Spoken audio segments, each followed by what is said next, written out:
the hillside sort of avalanches, the screes, will be quartzite, and depending on their origin, they'll have these burrow remains. So it's interesting because it's technically a metamorphic rock, but it still retains the sedimentary fossil evidence. So presumably this tumbled all the way down in the river. Exactly right. And so that's the thing. This would have eroded off of, the ancient quote-unquote Blue Ridge and tumbled down the James River watershed over, let's see, let me take a closer look at this, 17,432,912 years, But, and to get here, I mean, the river had to be active.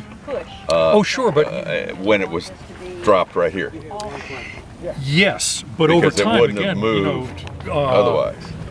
Buried over by sea level rise, uncovered, transported again, and it's like... So it was a vigorous stream river at the time this was dropped. And over long periods of time, because when you go down to Grandview, you find these... big ones. You find fairly good sized rocks, which were not... They didn't... Cobble size. Yeah, and those all came mostly from the James River watershed. Yeah. Some apparently through the York River watershed, but the York doesn't extend anywhere near. Right. Yeah, I was told long ago that was the ancient mouth of the James was there at some period, and that's why we see all these rocks. So I don't know if that's true or not. I've never heard that, but it could be one of the many, interpretations, and is based on, this good reason, this good reason, this good reason. Right. Talking about, do you know Jerry Johnson?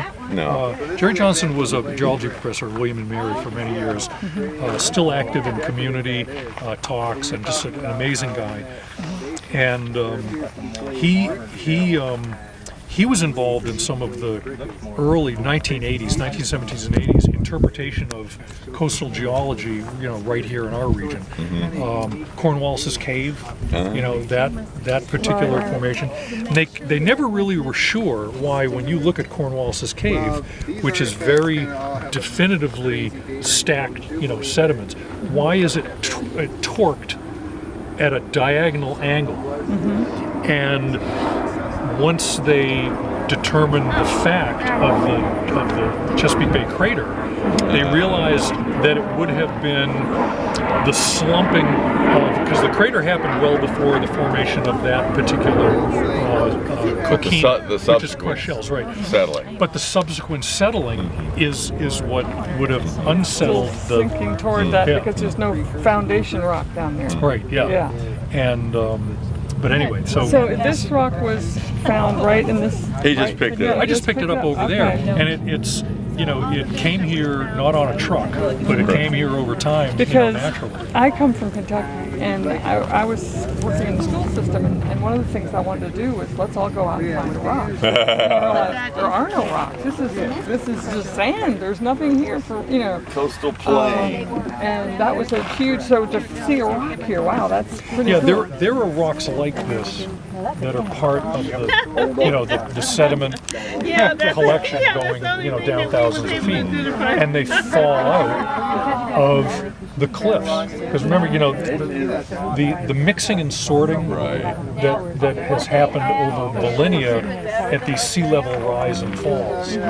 But on the other hand, when you go to, and we talked about a little bit back there, the term comes to mind, but it's the stratigraphy, the layering over time of these sedimentary layers along the river here are not mixed, and they're not turned over as they are in other geology areas. They're literally oldest down there, next youngest, next youngest, next youngest. And so rocks fall out of these based on their arriving in that place over long periods of time, depending on what the conditions were then. But you can still go to the beach along Chip Oaks Plantation and see that stratigraphy and the shells all falling out. Oh, we should go check that out. We found shells at Waller Mill Park Oh yeah. coming out, and Yeah. you know, right out Well, along really the bank anywhere. there. Well, you know, these ravines that cut through the peninsula are just a small scale, in a sense, of the James River, because the banks of those will erode away, and there'll be all these communities of, you know, the giant oysters and all of the different, mostly. The old scallop shells.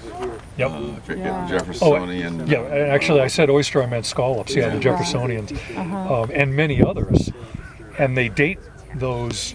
You know, the real experts can take a look at any particular scallop or whelk or really any of the community members of that mollusk community. Right. And if it's just laying out of place, they'll look and say, this is this genus and species, currently extinct, that is found only between here and here.